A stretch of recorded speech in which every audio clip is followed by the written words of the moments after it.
आज का टॉपिक है लेंस किसे कहते हैं। लेंस क्या होता है, लेंस के बारे में हम पढ़ेंगे और ये लेंस कितने प्रकार का होता है। ठीक है, तो जो लेंस होता है वो एक पारदर्शी अपवर्तक माध्यम जो होता है उसको लेंस कहते हैं। तो लेंस की परिभाषा लिखनी है तो हम क्या बताएंगे कि पारदर्शी अपवर्तक माध्यम जो भी होता है हम उसको लेंस कहते हैं। लेंस कहते हैं पारदर्शी अपवर्तक माध्यम। अपवर्तक का मतलब जिसमें अपवर्तन की घटना हो सके। दर्पण जब हमने पढ़ा था तो हमने बोला था कि दर्पण से परावर्तन की घटना होती है। ये जो है वो लेंस है। लेंस से कौन सी घटना होगी? अपवर्तन की घटना होगी। ठीक है, तो हम क्या काम करते हैं कि लेंस देखते हैं। लेंस इस टाइप का होता है, कांच का भी हो सकता है और दूसरे पदार्थ का भी हो सकता है। केवल अपवर्तक माध्यम की बात कर रहे हैं हम, देखेंगे कैसे कैसे। तो ये हमारे पास लेंस है। ठीक है, ये अभी उत्तल प्रकार का लेंस है और हम इसको समझें तो ये जो गोलीय सतह है ये किसी न किसी गोले का भाग है। किसी न किसी गोले का भाग है। वो गोला इस टाइप से होगा, कुछ बड़ा सा, और ये वाली जो सतह है ये वाली भी किसी न किसी दूसरे गोले का भाग है। तो कुल मिला के लेंस के अंदर दो वक्र सतह होती है और उनका घिरा हुआ भाग जो होता है माध्यम बदलता है। अब अपवर्तक माध्यम क्या? इधर हवा है, ये अंदर की साइड कांच है और बाहर की साइड वापस हवा है। तो प्रकाश किरण जब हवा से कांच में प्रवेश करेगी तो अपवर्तन होगा, कांच से वापस हवा में प्रवेश करेगी तब भी अपवर्तन होगा। तो ये जो माध्यम बना है वो एक प्रकार का अपवर्तक माध्यम है। इसको हम क्या कहते हैं? लेंस कहते हैं। ये दूसरे तरीके से भी बन सकता है कि पानी की बूंद हवा के अंदर है, ये पानी की बूंद है, इसके अंदर की साइड पानी होगा।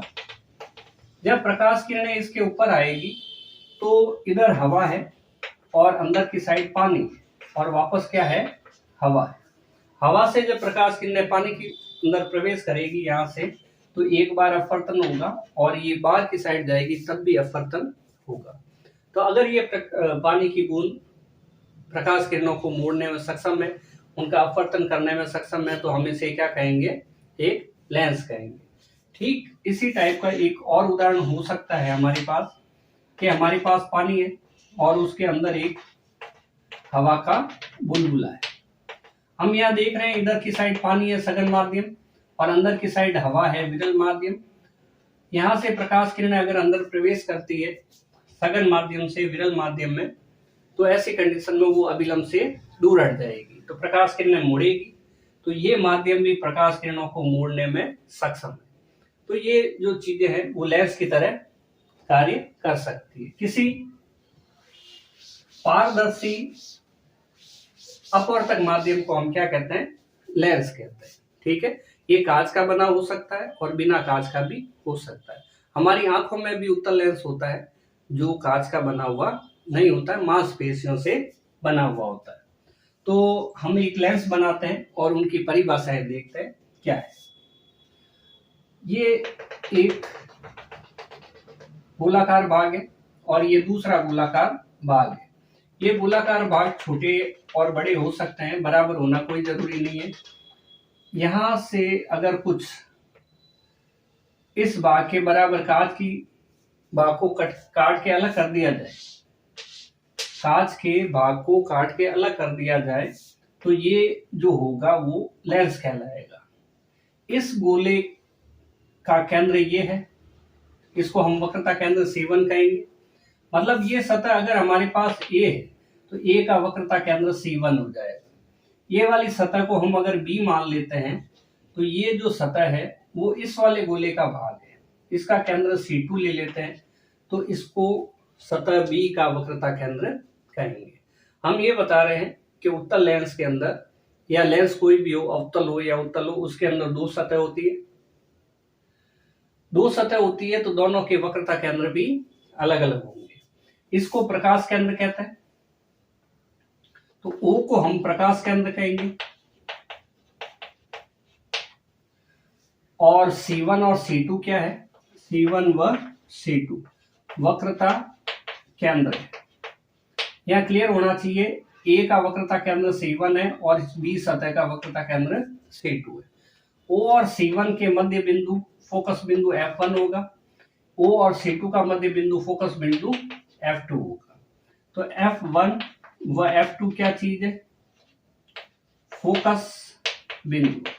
ये ठीक वैसा ही है जैसा दर्पण में पढ़ा था हमने, वहां पे एक गोला, एक वक्रता केंद्र, एक फोकस बिंदु, यहाँ पे दो है। ये वाली जो काल्पनिक रेखा है मुख्य अक्ष है, मुख्य अक्ष वह काल्पनिक रेखा जिसपे वक्रता केंद्र, फोकस बिंदु और प्रकाश केंद्र तीनों उपस्थित होता है, क्या कहलाता है, मुख्य अक्ष कहलाती है। ठीक है। नेक्स्ट हमारे पास वक्रता त्रिज्या R1 व R2 वक्रता त्रिज्या है। अब R1 किसके बराबर है, OC1 = R1 है, OC2 बराबर R2 है। OC1 को हम R1 कहेंगे। यहां से ये दूरी, इस सतह AB की वक्रता त्रिज्या है R1 और यहां से ये दूरी OC2, ये B जो सतह है उसकी वक्रता त्रिज्या है R2।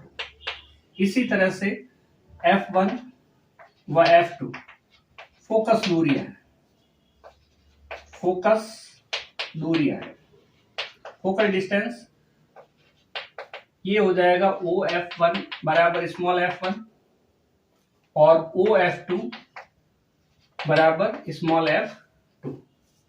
तो इनसे लेंस से संबंधित ये परिभाषाएं भी है। अभी जो ये लेंस है वो उत्तल प्रकार का है। उत्तल का मतलब होता है किनारे जिसके पतले हो और बीच में से मोटा हो। ठीक है। तो हम एक एक बार इनकी परिभाषाएं देख लेते हैं। मुख्य अक्ष की परिभाषा, वह काल्पनिक रेखा जिस पर वक्रता केंद्र दोनों, फोकस बिंदु दोनों और प्रकाश केंद्र उपस्थित हो। इसको शॉर्ट में भी बोल सकते हैं कि मुख्य अक्ष वो काल्पनिक रेखा होती है जो दोनों वक्रता केंद्र को जोड़ती है। ठीक है। दूसरा है हमारे पास प्रकाश केंद्र। प्रकाश केंद्र लेंस का मध्य बिंदु होता है जहां से गुजरने वाली प्रकाश किरण बिना मुड़े बिल्कुल सीधी निकल जाएगी। अगर यहां से कोई प्रकाश किरण आ रही है तो बिल्कुल सीधी निकल जाएगी, मुड़ेगी नहीं। वक्रता केंद्र क्या है, गोलीय सतह जिस गोले से बनी होती है। ये गोलीय सतह इस वाले गोले से बनी है तो इसका केंद्र क्या कहलाएगा, वक्रता केंद्र कहलाएगा। गोलीय सतह जिस गोले से बनी हुई होती है उस गोले का केंद्र वक्रता केंद्र कहलाता है।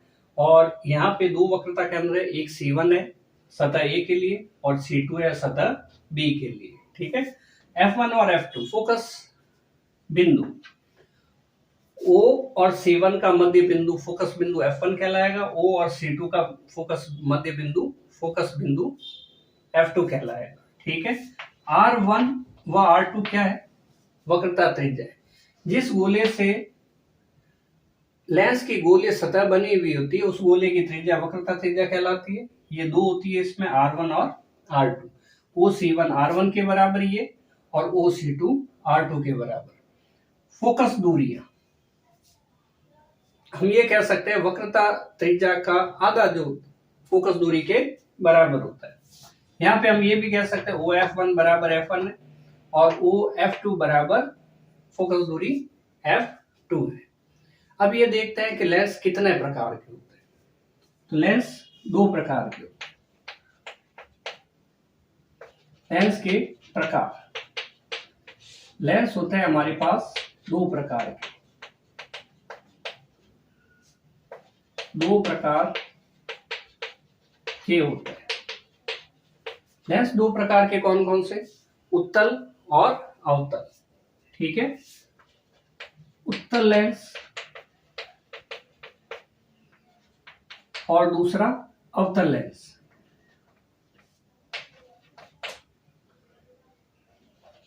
अवतल लेंस, लेंस कितने प्रकार के, दो प्रकार के, उत्तल लेंस और अवतल लेंस।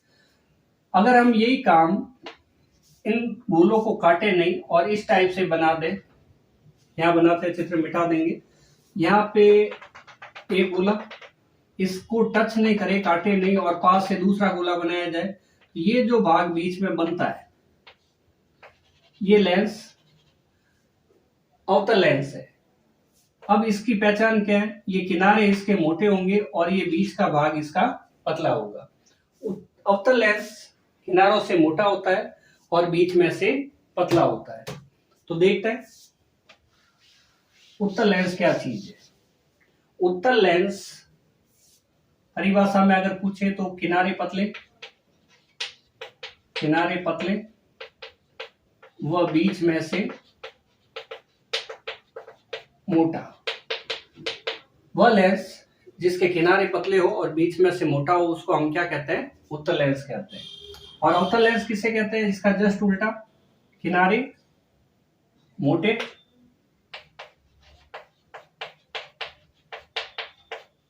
व बीच में से पतला, हो। ठीक है, डायग्राम बनाएंगे अभी।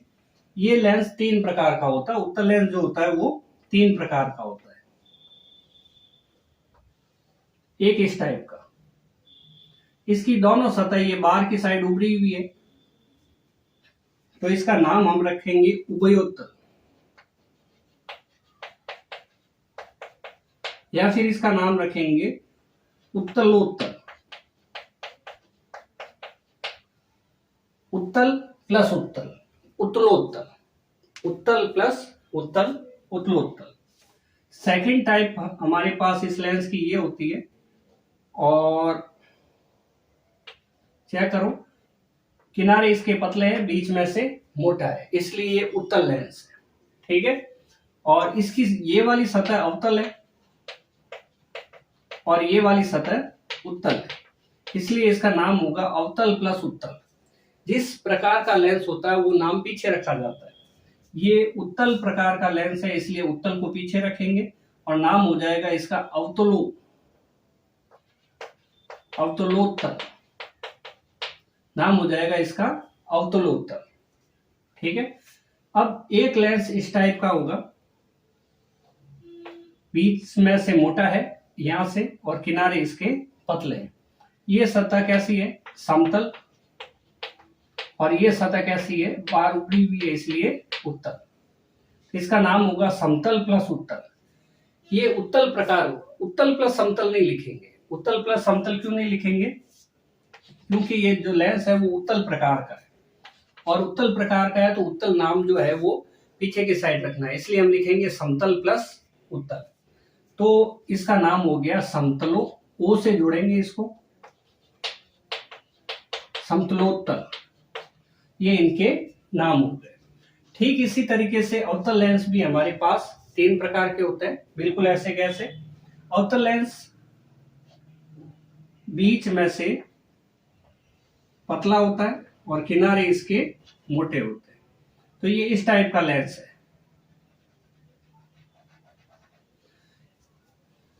अब इसका जो नाम लिखना है, ये सतह अवतल है क्योंकि अंदर दबी हुई है, ये भी सतह अवतल है अंदर की तरफ दबी हुई है, यानी कि अवतल प्लस अवतल। नाम इसी तरीके से हो जाएगा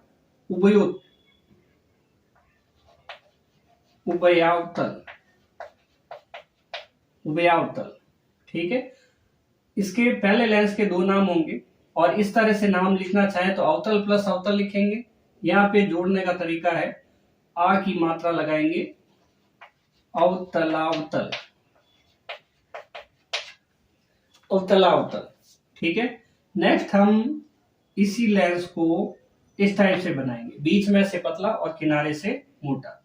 तो ये लेंस हो गया, और इस टाइप से अगर हम ध्यान से देखें तो किनारे इसके मोटे हैं और यह बीच का भाग यहाँ का पतला है। ये सतह अवतल है और ये सतह उत्तल है। अब यहाँ पे देख रहे हैं कि ये अवतल प्रकार का लेंस है, इसलिए अवतल नाम को कहाँ रखना है? पीछे रखना है। तो इसका नाम हो जाएगा उत्तल प्लस अवतल। अवतल प्रकार का लेंस होने की वजह से अवतल नाम को पीछे की साइड रखना है। अब हम बोलेंगे उत्तल प्लस अवतल। उत्तल प्लस अवतल में क्या हुआ? उत्तला उत्तल, उत्तल प्लस अवतल, उत्तला उत्तल। ठीक है, सेम इस तरीके से अगर हम बनाते हैं तो एक सतह हमारे पास समतल रहती है और किनारे मोटे रहेंगे और बीच में से ये पतला रहेगा। ये सतह हम देख रहे हैं समतल है और ये सतह हम देख रहे हैं अवतल है। लेंस कौन सी टाइप का है? अवतल टाइप का है, इसलिए अवतल नाम पीछे की साइड रखेंगे। नाम कैसे बनेगा? समतल प्लस अवतल, समतल प्लस अवतल। तो लेंस को किस तरह से पहचाना जाएगा? समतल प्लस अवतल, नाम क्या हुआ? समतलावतल, समतलावतल,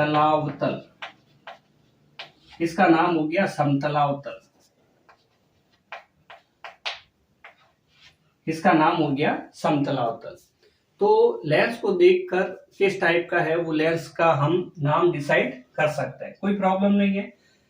लेंस किस तरीके से बनते हैं, किस तरह से उनके मुख्य परिभाषा है, चाहे मुख्य अक्ष हो, चाहे प्रकाश केंद्र हो, चाहे वक्रता त्रिज्या हो, चाहे फोकस दूरी हो, ठीक है, या फोकस बिंदु हो, और लेंस कितने प्रकार के होता है, ये टॉपिक हमने आज कवर किया है।